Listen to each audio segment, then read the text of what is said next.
everybody. Welcome to this week's edition of Let's Talk Thursdays with Dr. Keela. And of course, I am your host, Dr. Keela, board certified family practitioner, speaker, and award-winning author of Nia and the Numbers Game.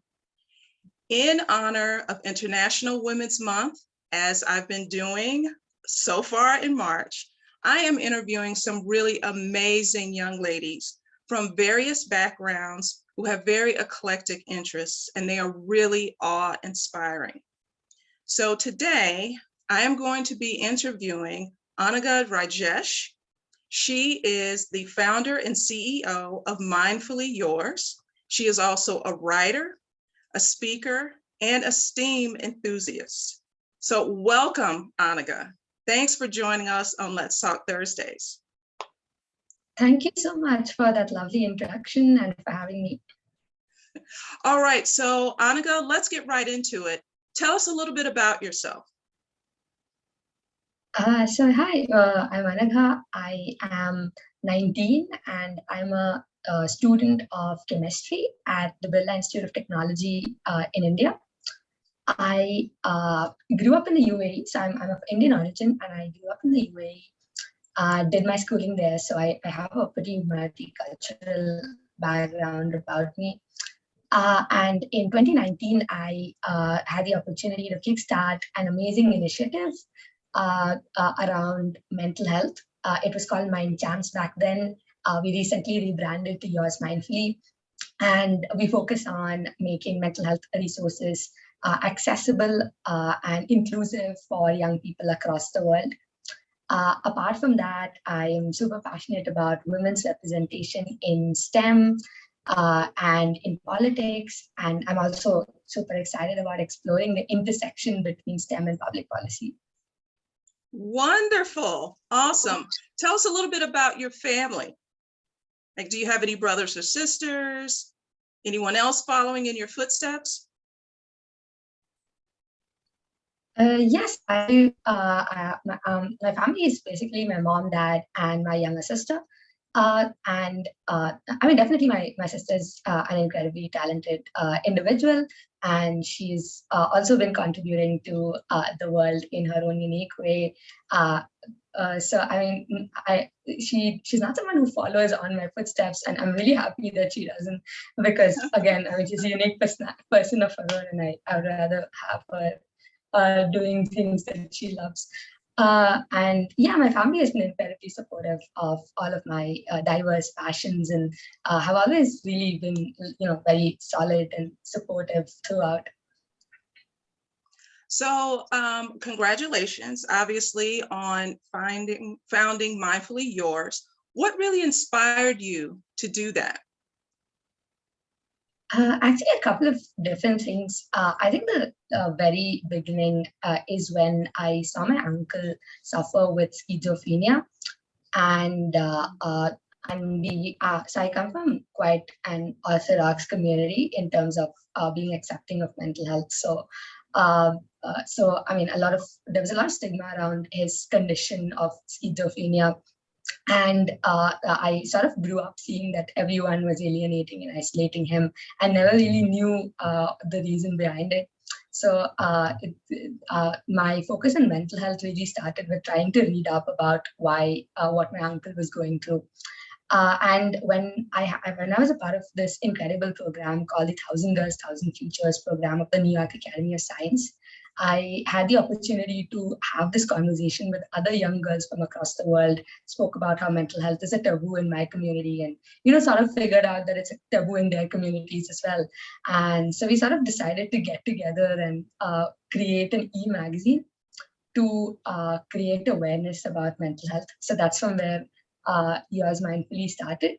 And we worked on the e-magazine, and it came out really well. A lot of young people in our communities loved it. And so we decided to take it a step forward and build a community around it, and go beyond just awareness and into, accessibility and inclusion as well. And yeah, that's what we've been doing. Now, were there any challenges that you faced with starting the organization early on? Yeah, definitely. I mean, I've never had any experience with starting an organization before. So this is everything from scratch. So it's trying to figure out, team logistics. And when we started off, the team had people from across the world. So there was someone from New Zealand, there was someone from the UK, someone from the US,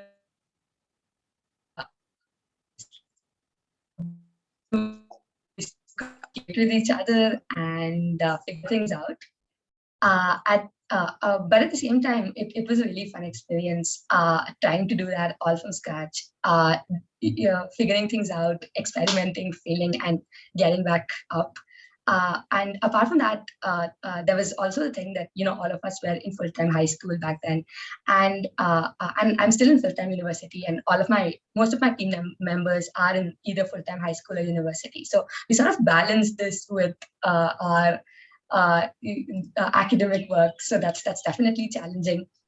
But I'm incredibly grateful for having a lot of mentors helping me out along the way. A lot of other youth organizations who pitched in and helped us reach more people. And yeah. So it sounds like you got a lot of help in terms of community building. So why do you think community building is important? I think community building is one thing that really keeps you grounded a lot of times. I mean, especially when you are in social settings where your sort of interests or your sort of aspirations are not the norm. Having a community beyond your immediate, say, school or neighborhood is definitely valuable because it validates your interests. It gives you space to have conversations with people who have similar interests, but coming from different backgrounds. So you get a lot of insight from them. And at the same time, you always get a lot of support and encouragement from these communities. So I think it's really important for young people and especially girls to sort of invest in building a community around them. I mean, even if it's not in the form of a full-fledged organization, it can always be just a social media community with people who have the same book interests as you, or someone who has the same music tastes as you, or someone who is doing a research in areas that interest you. So I mean, anything all over the place, but just have the kind of people that you can speak to when you're having certain issues with certain things. And I think personally, having the Yours Mindfully community has really helped keep me grounded a lot of times. Now, do you think that your organization has helped to move the needle in terms of not only raising awareness, but maybe even shifting the culture a little bit to being more, I guess, understanding and compassionate toward those who have mental illness, and being ready to not apply as much stigma as before? I really love to believe that we have been able to do that. I think the unique thing that our organization brings in is the youth perspective. There are a lot of mental health initiatives across the world. They have been there for the last few years. But a lot of times when we talk about youth mental health, the people who are spearheading it are individuals who are way past their youth. I mean, of course, their experiences are invaluable, but a lot of times the perspective of the young people involved is not really considered when those organizations work in that space. So what we try to do is to get the youth perspective in, and at the same time bring in mentors, like individuals like yourself who are accomplished in different spaces, and help us put together things with your experience and our understanding of what people in our age group really want and really look out for. And I think over the past 3 years working with the organization, I've had a lot of young people reach out and tell me and tell my organization that they've been motivated to seek help because of some content that we put out, or they've been yeah, or they've been motivated to read up about certain conditions because they didn't know about these things before. So, and I think these small changes are what really matter to us, and I think it's going to snowball in the long run. Now, I know that you've spoken at a number of public events and you've also been published. So tell us about your first experience doing live speaking and your first experience being published. Uh, I mean, I think I've had the incredible opportunity to speak at a lot of platforms. I started my speaking journey with a public speaking competition, which I randomly signed for. So I didn't really have any idea what I was really going in for, but I just went in there. They gave me a topic and gave me an hour to prepare, and then I went on stage, and that was the first time I was speaking, like that. And I just realized that I'd forgotten my speech, but then I managed to cook up a pretty good story. And that's when I realized I could speak in public. Yeah, that was my first speaking experience, and that sort of gave me a motivation to sort of keep doing it because I felt a lot in flow when I speak in front of an audience. And so I joined Toastmasters International. It was a club setting where young people came in and spoke and also gave each other feedback. And we also had mentors. So I really had the opportunity to be at Toastmasters for a while, and I'm a certified competent communicator by Toastmasters International. When I did start Yours Mindfully, I think my public speaking skills really helped me sort of pitch in at events and Yes. go into panel discussions about mental health. I think that's something I really enjoy. And more than just speaking, it's also about listening to the perspectives of other people and sort of shaping my understanding of the world. So whenever I go into like a speaking event, I always come back changed, and that's the best part of it. And about being published, I had the opportunity to be published with the Malala Fund's newsletter, The Assembly. Okay. Yeah, and that was an incredible experience because it was a cold pitch, really. So I went onto their website and put in, this is what I want to talk about, and would love to, get the word out through your publication. And I didn't hear back from them for a couple of months, so I'd almost forgotten about it when they reached out and said, "We would like to feature you, and can you send us a draft?" And that was incredible. And wherever I've been published, the editors involved and everybody involved in the process have been super helpful. So they've sort of helped me, uh, go through my draft and shape it in a way that can be more meaningful and engaging for the readers. So yeah. Okay. I was going to ask you about Toastmasters when you mentioned the public speaking, but then you brought it up. So now let's talk a little bit about teenage girls. As you may know, I have a passion for teenage girls. And one of the things I have been speaking about on my platform over the past year is mental health and teen girls. What do you think, with your work with young people, is a priority in teenage girls' lives? I think a lot of teenage girls want to be heard.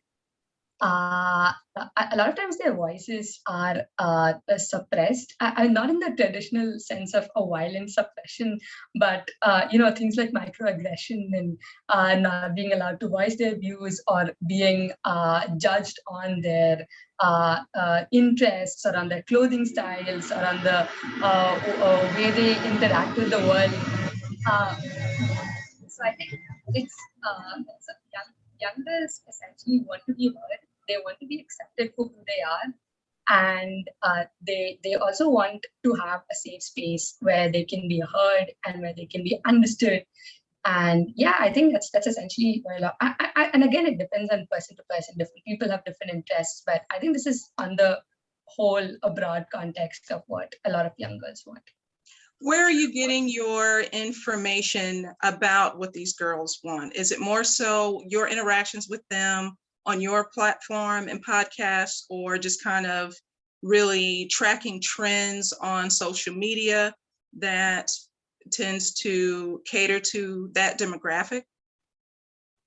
Yeah, it's actually a mix of all of these things. So I'm a teenage girl, and my personal interactions with people definitely shape my understanding of the world and my understanding of what other young girls want.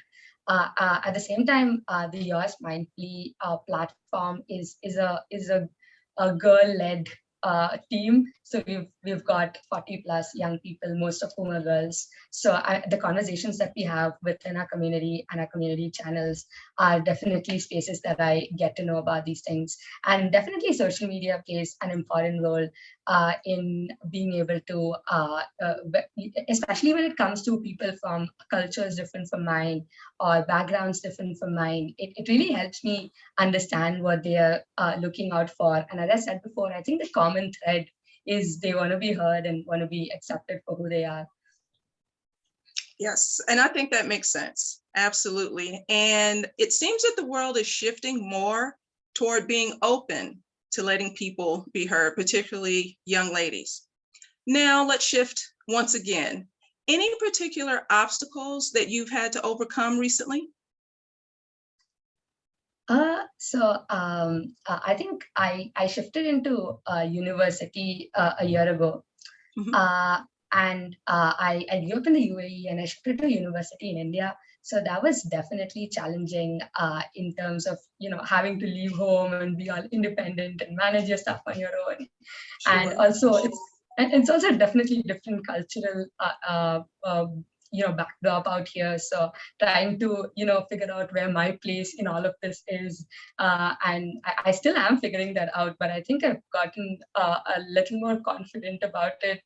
And I think something that has helped me do that is by plunging into a lot of things that interest me. So I got into the literary and debating club, got into a couple of research opportunities, and and I think when I did that, I had the opportunity to interact with other people and sort of find common ground and figure out how we are similar to each other, and that sort of helped me become more accepting of this new identity.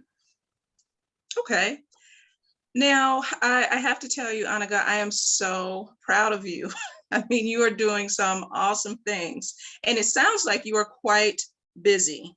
You know, you're a leader, you're a writer, you're an author, CEO of your own organization.